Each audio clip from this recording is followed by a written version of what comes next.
Bom, pessoal, vamos começar mais uma aula aqui. Aqui a sala vai ser um pouco mais teórica para demonstrar alguns conceitos para vocês, tá? Quero só mostrar para você, pessoal, que todo programa para ser executado no seu sistema computacional, ele precisa obrigatoriamente estar na memória RAM. Todo programa para ser executado, ele precisa estar na memória RAM. Ou seja, quando você pega o mouse e clica 2 vezes em cima de um programa, ele primeiro precisa ser carregado pela memória RAM para depois ser executado. O processador só consegue buscar a informação que esteja na memória RAM. Tá? O programa necessariamente não precisa ser carregado todo para a memória RAM. Ele pode ser carregado em partes. Tá? Mas isso quem controla muitas vezes é o programador. Mas enfim, vamos ver o detalhe no momento.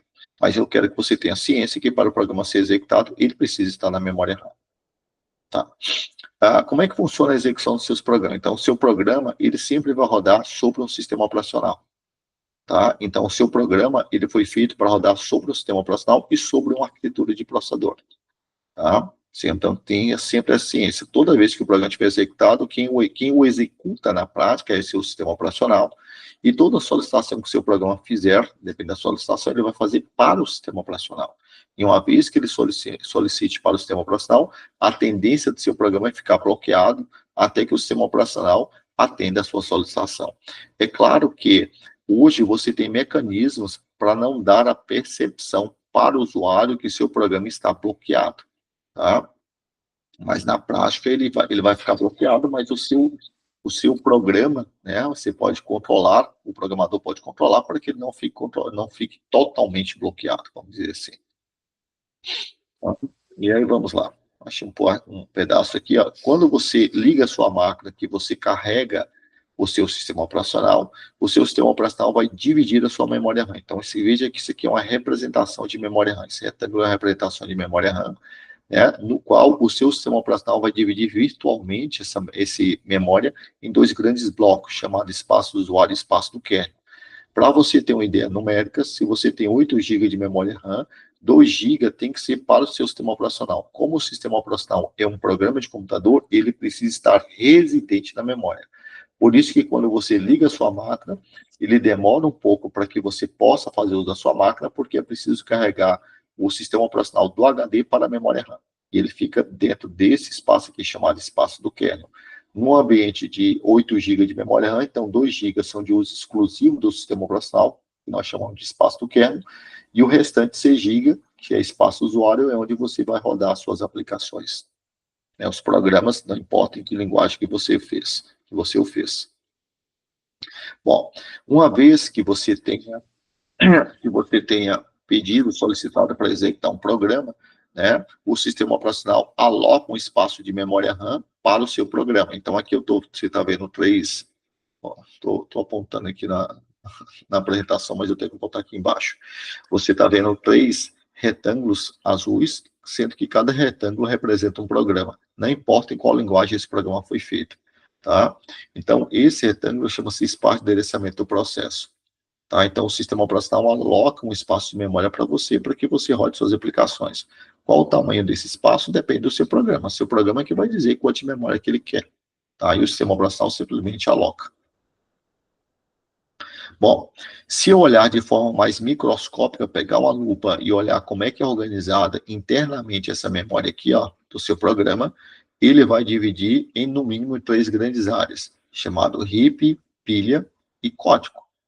Aqui na área de código, quando você pede para executar o programa, é lá que tem esse código aqui, ó, esse código que você escreve. Esse código que você escreve, né, no formato depois de compilado, ele é carregado para esta área de memória aqui.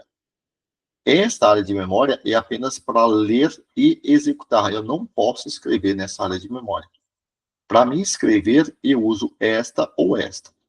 Certo? Então, esse espaço de endereçamento que você tem aqui, ó, se você olhar de forma mais microscópica, ele vai ter, no mínimo, esses 3 grandes blocos: código, stack, e, no caso, pilha e RIP. O código é onde você vai carregar o seu código. Naturalmente, durante a execução do seu código, você vai gerar dados. Ao se gerar dados, você armazena dentro da pilha ou você armazena dentro do RIP. Você, programador, controla isso. Se você vai armazená-lo aqui ou vai armazená-lo aqui. e eu vou ensinar você como é que você faz esse tipo de controle. Essa leitura desse seu espaço de endereçamento você tem que ter para que você compreenda melhor a linguagem Java. Vai te ajudar a explicar muita coisa. Você vai conhecer programador que ele nunca viu isso aqui. Ou se viu, passou batido, o que não é uma coisa que você vai achar nos livros. Tá? Mas eu acho muito interessante para entender como é que funciona a lógica da linguagem. Então, durante a execução do seu programa, ele vai gerar dados. Esses dados podem ser armazenados aqui ou podem ser armazenados aqui.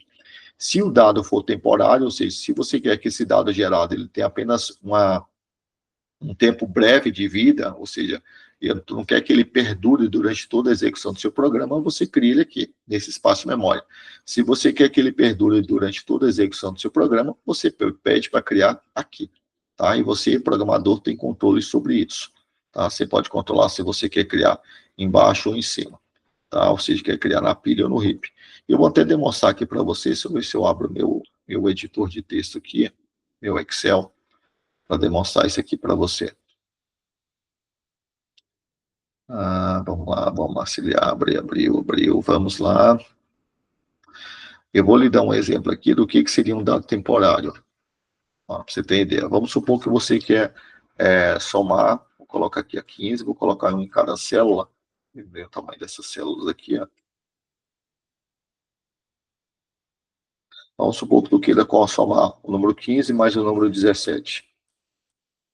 Opa, 1 e o 7. Vou colocar em cada célula aqui, mas aqui é 15 mais 17. Você quer somar isso aqui, tá? Então, se você quiser somar isso aqui, então, 5 mais 7 dá quanto? 12 e vai.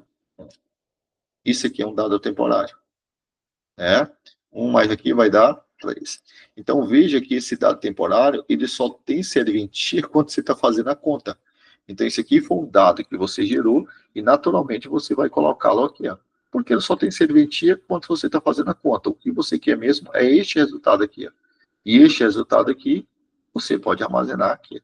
Tá? Então, estou fazendo a analogia para que você entenda, né, a diferença entre RIP e pilha. Por que você não armazena os dados gerados pelo código diretamente aqui?